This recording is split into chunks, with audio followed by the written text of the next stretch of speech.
This is RiverTalks with Jonathan Brush, President and CEO of Unbound.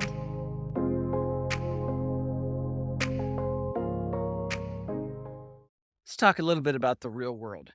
I mentioned this in our series earlier about when we talked about thriving, and said sometimes people throw that around, say, "Oh, you need to live in the real world," or "Welcome to the real world," or "You should join the real world." And it's often thrown out as this term of disparagement, and saying that whatever situation you're in, it's not the real world. And generally, it's thrown at people that have situations as good, and people are saying maybe out of spite, maybe out of jealousy, or maybe out of just ignorance, well, that's not the real world, implying that something bad is about to happen.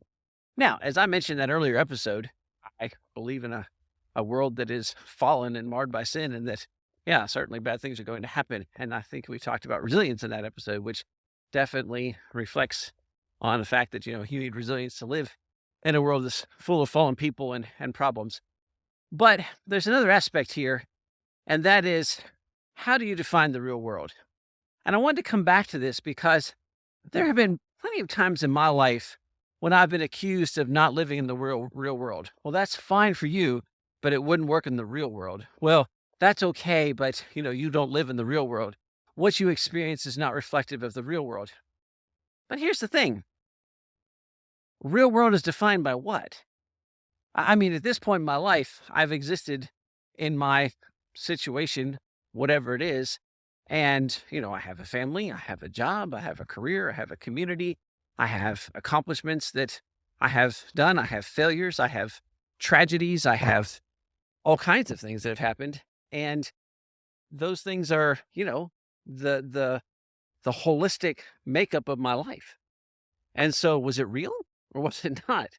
In other words, is this the real world? Well, we can turn this around. If you're homeless and living underneath a bridge and addicted to, have a huge substance abuse problem, is that the real world? Most of us would certainly hope not. In fact, we would reach out to that homeless person and we would say, let me help you.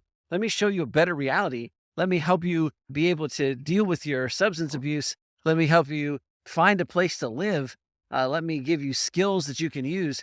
In other words, we wouldn't consider the spot where they were acceptable as being the real world. We'd want to change that. So I think it's worth pausing here and just thinking about this whole idea of living in the real world. To some extent, we all have to live in the real world, meaning that we live in a world that has evil in it, that is marred by sin, that will have tragedy. We also live in a world where there is beauty that is present, like the green coming up this spring and the river behind me as I record this, with the birds singing and the sun in the sky. We live in a world where friendship is a thing and love is real.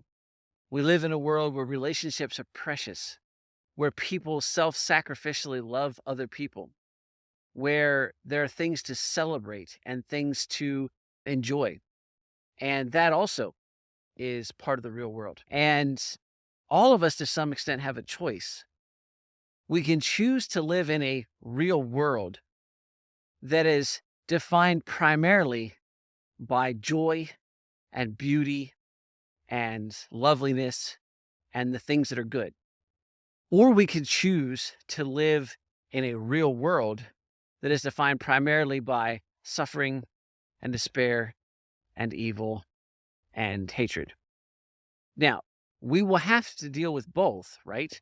Every life has both of those moments. But we do have a choice as to what we find as the best representation of reality, as a reflection of what we believe is ultimately true. And so that kind of leaves us with the question, what kind of real world do you want to live in?